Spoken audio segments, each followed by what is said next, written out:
comunicarse, pero le voy a dar espacio a Bea y así.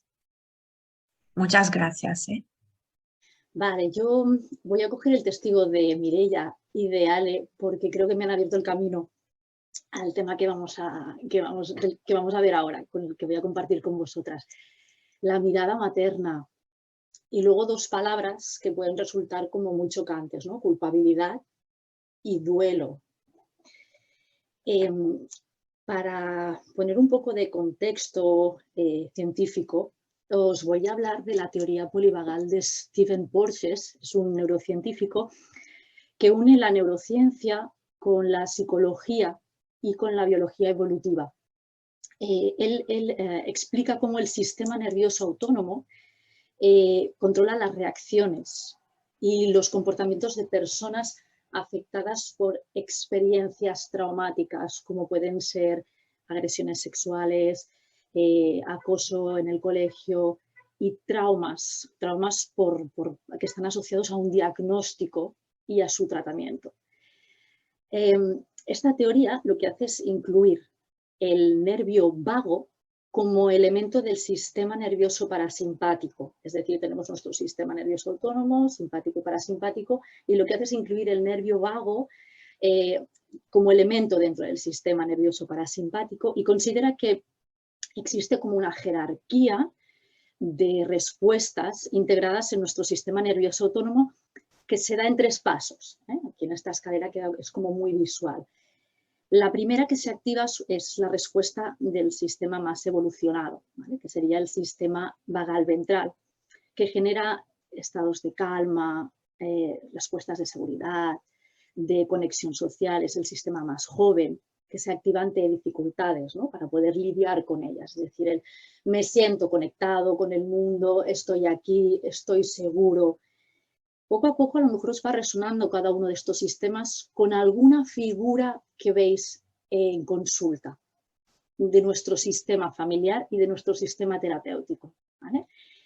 Si esta respuesta ventral vagal falla, entonces, y el peligro continúa, fijaros que no hablamos de un peligro como una amenaza, por ejemplo, un animal, como puede pasar en el mundo animal. Podemos hablar de un peligro entendido como una amenaza en situaciones, en lugares, con personas, ¿vale? Cuando este peligro continúa, se activa el sistema simpático, es el sistema de huida, es el sistema de lucha, aumenta el metabolismo, el ritmo cardíaco, la preocupación, la crítica, la desconfianza. Si este sistema simpático, estoy en peligro, necesito huir, necesito defenderme, falla, se activa todavía un sistema mucho más antiguo, una respuesta mucho más primitiva, que es el sistema dorsal vagal, ¿no? El no puedo hacer frente, estoy colapsado, estoy colapsada, estoy apagado, estoy inmovilizado, estoy desconectado, ¿vale? Fijaros que es un mecanismo que utilizan en el mundo animal algunos reptiles, el fingir que están muertos, ¿no? El fingir su muerte para que la amenaza se vaya, huya, ¿no? Si os ha dado tiempo a ir asociando un poquito estos sistemas a nuestro sistema familiar de papá, mamá, adolescente y a nuestro sistema multidisciplinar en el que vamos a coger solo la figura del fisioterapeuta o de la fisioterapeuta, fijaros que la madre estaría bastante representada en el sistema simpático, ¿vale? Este sistema de hiperalerta, de ansiedad, de desconfianza, de crítica. Al fin y al cabo, la desconfianza y la crítica, ¿no? Son como versiones del ataque, ¿no? De respuestas al ataque o incluso de ataques, ¿no? El adolescente vendría a ser ese sistema vagoventral, desconectado, de respuesta lenta, inmóvil, ¿vale? El padre, no son justas las generalizaciones, pero sí que nos encontramos normalmente la figura del padre más ausente, ¿vale? Más fuera del sistema. No es la norma general pero yo sí que es lo que me he encontrado en la mayoría bueno, a lo largo de mi experiencia. Y por último, la última figura, que es el fisio. El fisio encaja en ese sistema vagoventral de conexión, de corregulación de todo ese sistema vagodorsal, simpático, incluso en esa parte desconectada, ¿de acuerdo? Una vez así, habiéndoos metido en contexto, veréis que muchas veces voy uniendo algunas de las explicaciones con lo que han ido hablando Mireia y Ale. Vamos a seguir hablando ahora de nuestra figura materna. Pero antes de hablar de ella, vamos a hablar de nuestro adolescente. O sea, nuestro adolescente es diagnosticado de escoliosis y se encuentra en una etapa vital y convulsa. La adolescencia tiene esta connotación, digamos que negativa, de la edad del pavo, no se enteran de nada, las hormonas lo tienen despistado, ¿vale? Entonces, yo ahora voy a hacer un poco mías las palabras de Manuel Villegas, que dice que la adolescencia, ¿vale? Este moverse hacia la edad adulta es como un segundo nacimiento. Entonces, entendido así, es algo bello, ¿no? El nacimiento, ¿no? Ya deja de ser la edad del pavo. Es un segundo nacimiento a la vida, entonces supone una crisis. Crisis quiere decir que, bueno, algo se está moviendo ahí. Superar esa crisis es conseguir autonomía, ¿vale? Es decir, hay una crisis que está ligada a cambios corporales, mentales, emocionales. A modo de anécdota, para que entendáis, hay tribus en las que, hay culturas primitivas en las que este terremoto biográfico de la persona se marcaba con un ritual específico, porque realmente se consideraba una parte muy importante del ciclo de la vida. Los padres, claro, viven esta etapa también muy intensamente, porque, bueno, no nacemos sabiendo los padres y por lo tanto nos pilla de nuevo. ¿Qué le pasa a mi hijo? ¿No? Entonces, claro, su hijo y su hija dejan de ser un niño infantil para convertirse en un adolescente que toma sus propias decisiones, que es más independiente. Entonces, todo este proceso debe vivirse, ¿vale? Y nosotros, como fisios, ya lo explicaré luego, debemos también vivirlo y acompañarlo, ¿no? Desde la comprensión, la disponibilidad, evitando la falta de respeto, el intenso control, esta hiperprotección, ¿no? Muchas veces esta hiperprotección es muy significativa, es una expresión de ansiedad y de autoestima deficitaria por parte de los padres. Este proceso debe vivirse acompañando al paciente en la autonomía. Fijaros que es lo que os comentaba, el ser autónomo implica el superar crisis. Muchas veces nos encontramos con adultos que son adultos por edad, pero el ser adulto no significa necesariamente que sea autónomo, porque no ha superado crisis, ¿vale? O sea que muchas veces la autonomía no es una fase que está ligada a la consecución de una edad, ¿de acuerdo? Entonces, en el adolescente tenemos que acompañar a esa autonomía, entendida en ese sentido, no a que pues eso, se vista, corra solo, sino bueno, que vaya superando estas crisis, ¿vale? En este proceso debe vivirse también el crear buenos vínculos afectivos. Hay que trabajar mucho la parte emocional, la comunicación emocional entre padres y adolescentes. Nosotros no podemos cambiar en una sesión de fisio o de psicoterapia la dinámica de funcionamiento, de comunicación de una familia, pero sí que podemos generar pequeños puntos de inflexión. Pequeños puntos que luego cuando se van de sesión, sin darse cuenta, les han generado un cambio. Entonces ahí estamos también trabajando. Yo no le voy a decir a una familia que sonría, que abrace, o que escuche, o que se siente, que se miren. Esto yo a lo mejor lo provoco si yo escucho, si yo miro, si yo toco de una manera respetuosa, si dejo que la otra persona se exprese. Entonces esto puede hacer clics luego en la familia.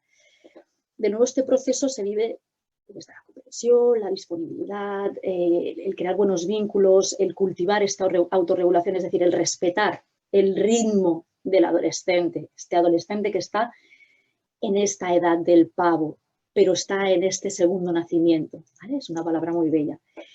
Si nos centramos en la figura materna y en su mirada, a mí las madres me despiertan mucha ternura.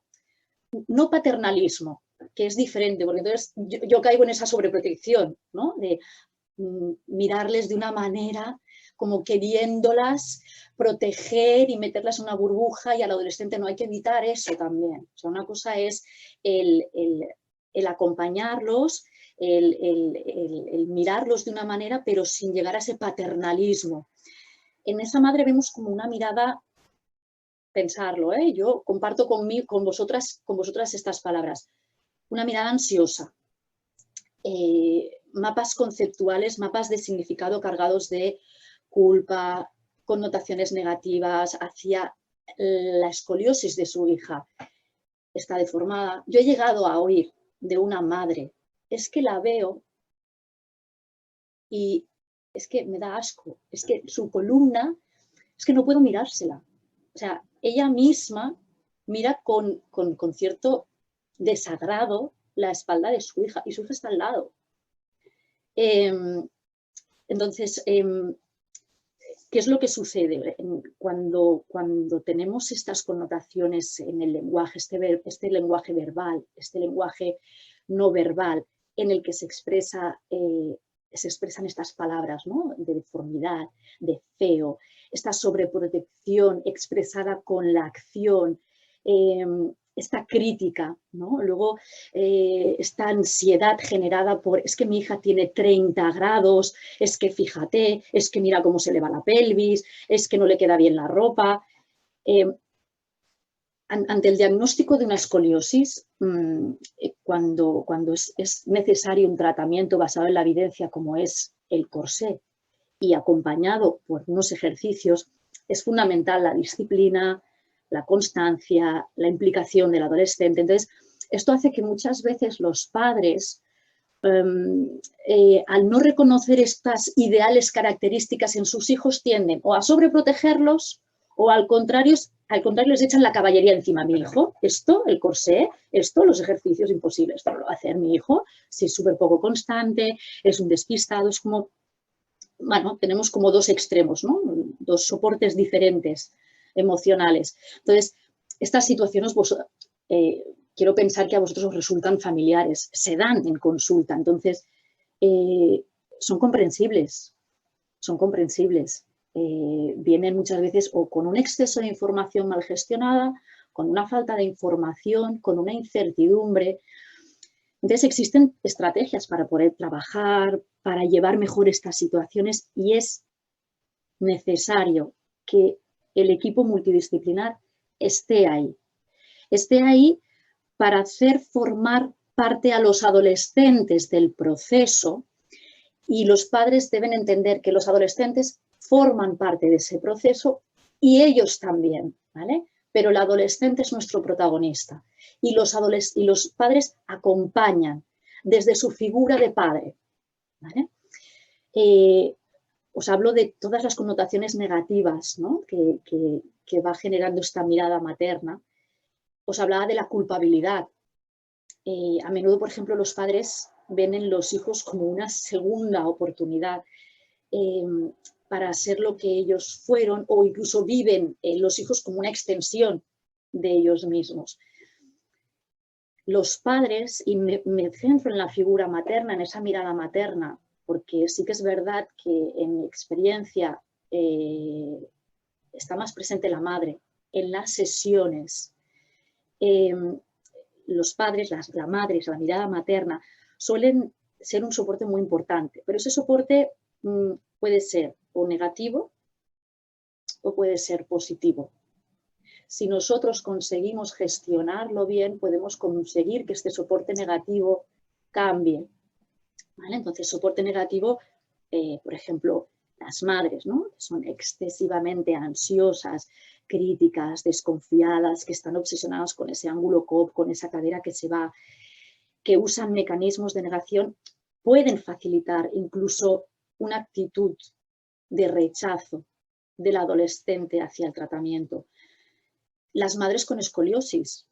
Esto puede suponer un doble ataque narcisista en relación a su propia simetría y a la de su hija como extensión de sí misma. Entonces, frecuentemente pueden aparecer estos sentimientos de culpabilidad, de cómo puede ser que no me haya dado cuenta antes.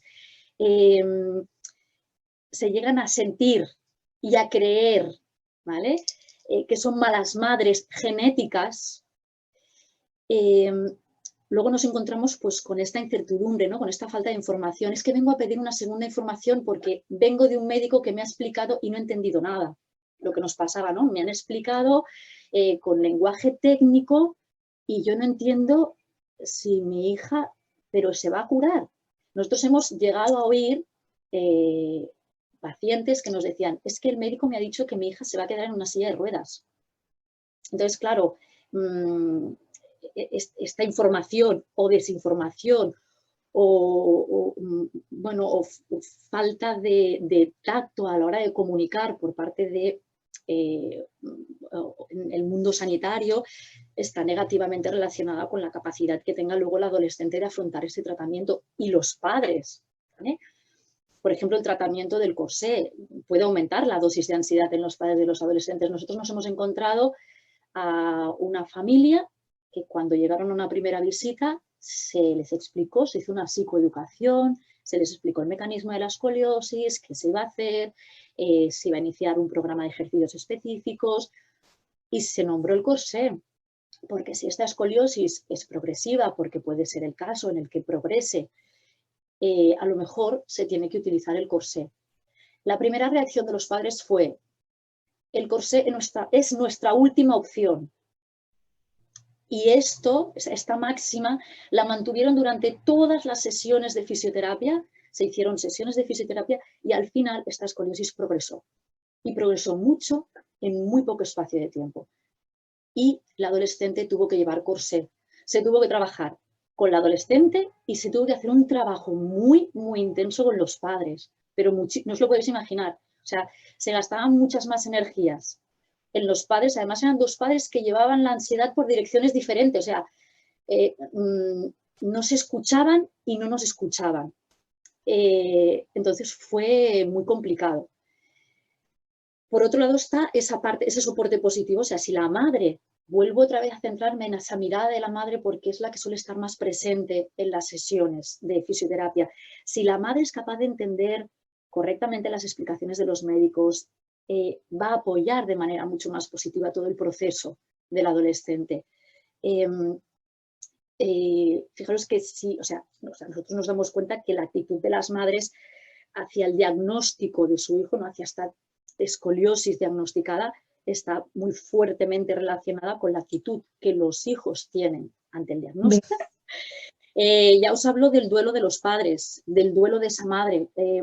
Hay una frase que me gusta mucho que dice que los padres que están seguros de sus opciones personales, profesionales, sexuales, les es mucho más fácil poder acompañar a sus hijos en estos cambios, ¿no? Entonces, los padres viven un duelo, su hijo deja de ser un niño perfecto, sano. Entonces, si son fuertes, pueden reorganizar este concepto y si no, pues bueno, se sienten atacados, lo perciben como una pérdida de sí mismos, es un duelo al fin y al cabo. Y entonces aparece la figura del fisio. No es la figura salvadora, sino que es la figura correguladora. Desde la psicoeducación, es decir, el informar que en qué consiste la fisioterapia, en qué consiste la escoliosis, el mecanismo, qué podemos hacer, cómo va a ser ese camino, que la escoliosis no es una enfermedad, ¿vale?